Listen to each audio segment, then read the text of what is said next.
Okay, here we have the notes for section 8.1, which deals with geometric vectors. So, objectives, find equal opposite parallel, and then add or subtract vectors geometrically. So, a vector is a quantity that has both magnitude and direction. So, if, in terms of geometry, you're thinking of things that look like rays. So, normally they're represented by an arrow, so that would be a vector. The length represents the magnitude, so this vector is about half as long as that vector because it's half the size. The direction of the arrowhead indicates the direction. If you have it in standard position, that means the initial point lies at the origin, so it's kind of like an angle in standard position. The direction angle is this angle down there, theta. If you have both your initial and the terminal point at the origin, that's called a zero vector, and it's represented by a zero with a ray mark over it. The magnitude is zero, and it can have any direction because it's technically not pointing in any direction. We're going to skip example 1 here.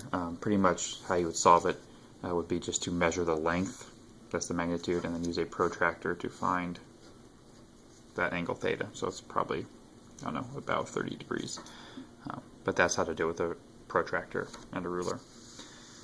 Some definitions. So again, for resultant, that's the sum of two or more vectors. So say I had vector A and vector B, then the dashed line there, C, is the resultant, what I get when I combine the two. Opposite means that the vectors have to have the same length, but point in opposite directions. A scalar quantity is something with only a magnitude, so those are numbers like 2, -3, so on like that. Parallel, if and only if they have the same or opposite direction. So these two vectors are parallel, these two vectors are also parallel.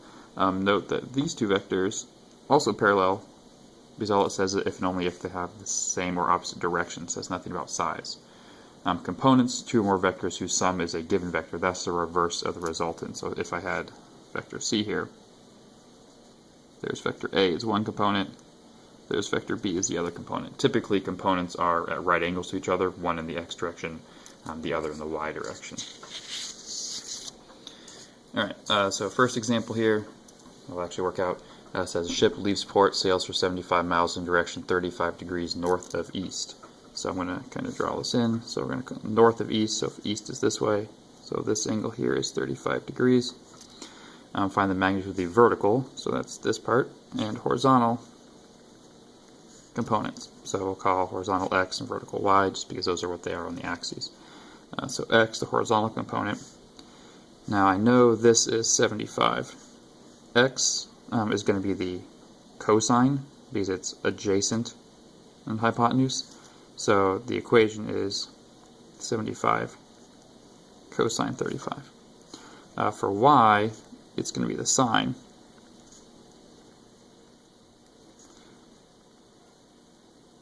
So the cosine, so that means x distance is 61.4 miles. And the y value is going to be, let's see here, 43. There's some generic equations. They are these. So for x, it's x equals the magnitude, which is represented by absolute value bars, times the cosine of the angle.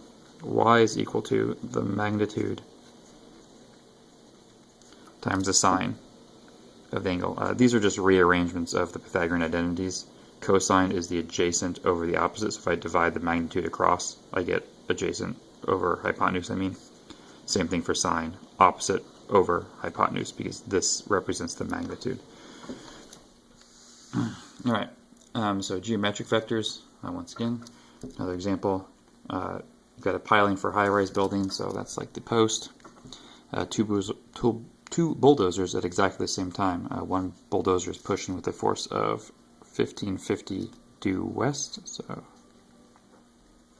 the other one is pushing with a force of 3050 due north. And what's the magnitude of the resultant to the nearest 10 pounds and the direction. So I'm going to take these two things and use them to draw a triangle. So here's the 1550, the horizontal. Here's 3050, the vertical, and I'm looking for this distance. Well, these meet at a right angle, so I can use the Pythagorean theorem to find the magnitude of the resultant. So the resultant is going to equal the square root of 3050 squared plus 1550 squared. And if you let your calculator handle that, you'll get a magnitude of 3,421, call it 0.3 pounds. To do the angle, this is your angle here. You have the opposite and you have the adjacent, so that's the inverse tangent. So theta is the inverse tangent of the opposite, 3050, over the adjacent, 1550.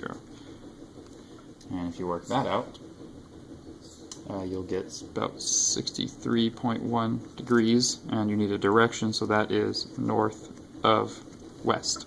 You went north of the west axis there.